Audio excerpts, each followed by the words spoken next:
ஓம் முருகா போற்றி, கந்தா போற்றி, கடம்பா போற்றி, கதிர்வேலா போற்றி, அறுபடை வீடு கொண்ட முருகப்பெருமானே போற்றி போற்றி. என் செல்ல பிள்ளையே, மிக மிக அவசர செய்தி.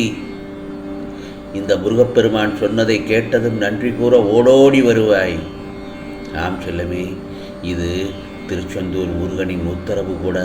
ஆம் என் செல்ல பிள்ளையே, உனக்கு பொறுமையும் நம்பிக்கையும் மிகவும் அவசியம். நீ என் மீது நம்பிக்கை இழக்காமல் பொறுத்திரு. உனக்காக உனது சுமைகளை நான் தாங்கிக் கொண்டு இருக்கிறேன். எதுவாக இருந்தாலும் என்னிடம் சொல்லிவிடு, அதை நான் பூர்த்தி செய்கிறேன். உனக்கு இந்த பிறவியில் பிறருக்கு உதவும் மனம் உண்டு. எப்போதும் ஓடி ஓடி உதவுகிறாய். ஆனால் உனது கஷ்டங்களை பங்கு போட யாருமே முன்வரவில்லை. அப்படி இருந்த போதிலும் உனது எண்ணங்கள் மாறவில்லை. ஏனென்றால் சகித்து வாழ்ந்து கொண்டிருக்கிறாய். உன்னை போல் யாரும் இல்லை. கொடுத்து பழக்கம், வருந்தி பழக்கம் இல்லை. ஆகவே கடுமையான துன்பத்தில் கூட அனைத்தையும் தாங்கிக் கொள்ள நினைக்கும் உன் மனம், நான் இருக்கிறேன் என்று தைரியமாக முன்னின்று பேச துடிப்பாய். அப்படி இருக்க இப்பொழுது ஏன் கலங்குகிறாய்? ஆம் செல்லமே, நீ கடந்து வந்த பாதைகள் பல உண்டு. வாழ்க்கையில் அனைத்தும் கிடைத்தும் அனுபவிக்க முடியாமல் அனைத்தையும் இழந்து மீண்டும் ஏறி வந்த பாதையை தேடி வந்திருக்கிறாய். உனது விடாமுயற்சியிலும் குறிக்கோளிலும் எந்த சூழ்நிலையிலும் கலங்காத நீ இப்பொழுது மட்டுமல்ல, எப்பொழுதும் கலங்கக்கூடாது. ஏனென்றால் இந்த முருகப்பெருமான் நான் உன்னை பாதுகாப்பேன். உண்மையான அன்பு ஒன்றை வாழ்க்கையில் மேலே வருவதற்கான அறிகுறி அன்பு. ஆம் செல்லமே, உன்னுடைய பூர்வ ஜென்ம சாபக்கேடுகள் அனைத்தையும் விலக்கி நீ இழந்தது அனைத்தும் மீண்டும் உனக்கு தேவைப்படும். அந்த காலகட்டத்தில் உன்னை தேடி வந்தடைய செய்வேன்.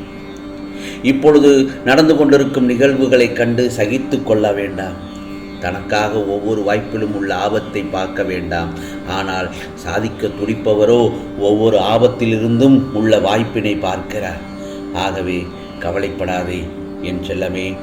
உன்னது வளர்ச்சியை தீர்மானிப்பது உன்னுடைய தன்னம்பிக்கை தான் ஆகும். ஆம், உன்னை சுற்றியுள்ள உலகம் உன்னை ஏளனப்படுத்தலாம், அலட்சியம் செய்யலாம், உன்னுடைய வளர்ச்சிக்கு முட்டுக்கட்டையும் கூட போடலாம். ஆனால் உனது திறமைகளை குறைத்து மதிப்பிடலாம். ஆகவே மற்றவர்கள் உனக்கு உதவிக்கரம் நீட்ட தயங்கவும் செய்யலாம். உனக்கு நியாயமாக கிடைக்க வேண்டிய பாராட்டு, அங்கீகாரத்தை கொடுக்க கூட மறுக்கலாம். ஆனால் உன்னுடைய தன்னம்பிக்கை, ஆசைகள், கனவு, மன உறுதி மற்றும் சுயமரியாதையை யாராலும் தட்டி பறிக்க முடியாதல்லவா? பொதுவாக வாழ்க்கையில் எதனை வேண்டுமானாலும் அடைய நாம் ஆசைப்படலாம். ஆனால் அந்த ஆசை நியாயமானதாக இருக்க வேண்டும். அதாவது எப்படி என்றால், எதுவும் அறியாத அப்பாவியாகவும் நாம் இருக்கக்கூடாது. அப்படி இருக்கும் பட்சத்தில் மற்றவர்கள் நம்மை அடப்பாவி என்று சொல்கின்ற மாதிரி ஒருபோதும் நாம் இருந்துவிடக்கூடாது. நமக்கு நாமே அப்பாடா என்று பெருமிதத்துடன் கூறும் ஒரு நிம்மதியான வாழ்க்கையைத்தான் இந்த காலகட்டத்தில் நாம் வாழ்ந்துவிட வேண்டும் என் செல்லமே. ஆகவே உன் கஷ்டகாலம் முடிந்து நல்ல காலம் தொடங்கிவிட்டது. உன் நீண்ட நாள் ஆசை ஒவ்வொன்றாக நிறைவேறப் போகிறது என் செல்லமே.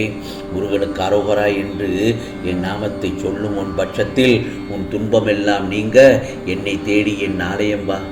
உனக்கான வழியை நான் உனக்கு காட்டுகிறேன். கவலைப்படாதே என் செல்லமே. இதோ உனக்கான நல்ல காலம் வந்துவிட்டது. என்றும் உனக்கு துணையாக இந்த முருகப்பெருமான் நான் இருப்பேன். ஓம் சரவணபவ, வெற்றிவேல் முருகனுக்கு அரோரா என்று என் நாமத்தை சொல்ல சொல்ல உனக்கெல்லாம் நீ இழந்ததை அதைவிட அதிகமாக நல்லதொரு சந்தோஷமும் நிம்மதியும் உன்னை வந்து சேரும். கவலைப்படாதே, உனக்காக நான் இருக்கிறேன். நம்பிக்கை கொள். ஒருவனை யார் கைவிட்டாலும் என்னை நம்பும் இந்த முருகப்பெருமானை ஒருபோதும் நான் அவனை கைவிடுவதில்லை. இந்த முருகப்பெருமான் ஒன்று சொல்லட்டுமா என் செல்லமே? உனக்கான மனதளவில் உனக்கு இன்னும் சில விஷயங்களில் தெளிவு தேவைப்படுகிறது.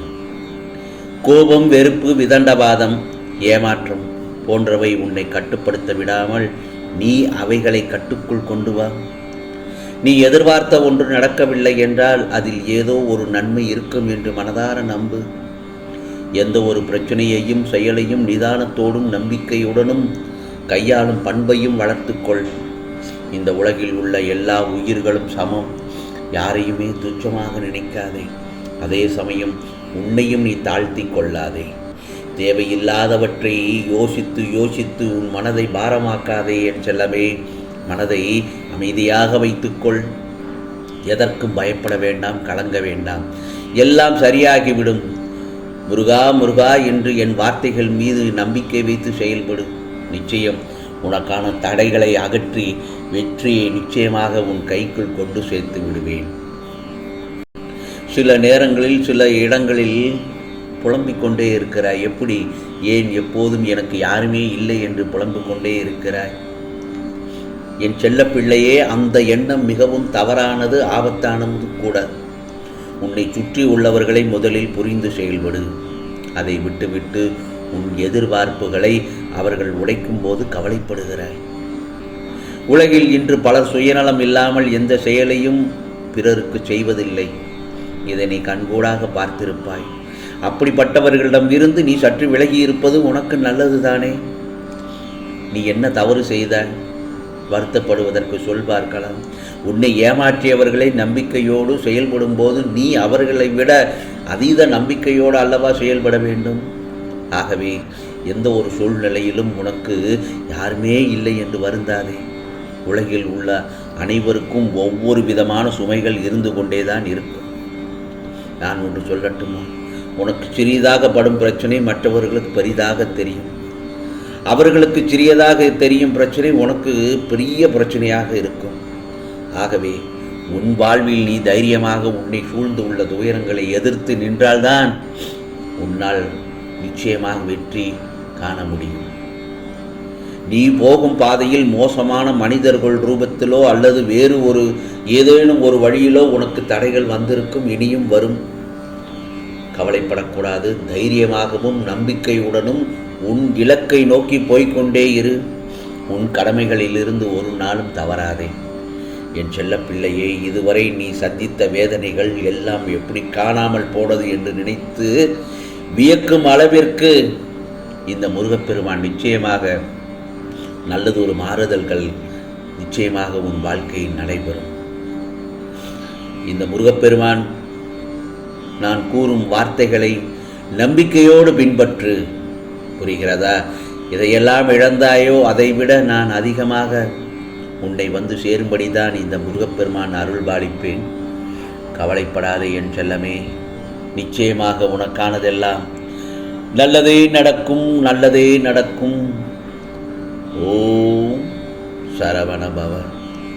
ஓம் சரவண பவ. ஓம் சரவண பவ.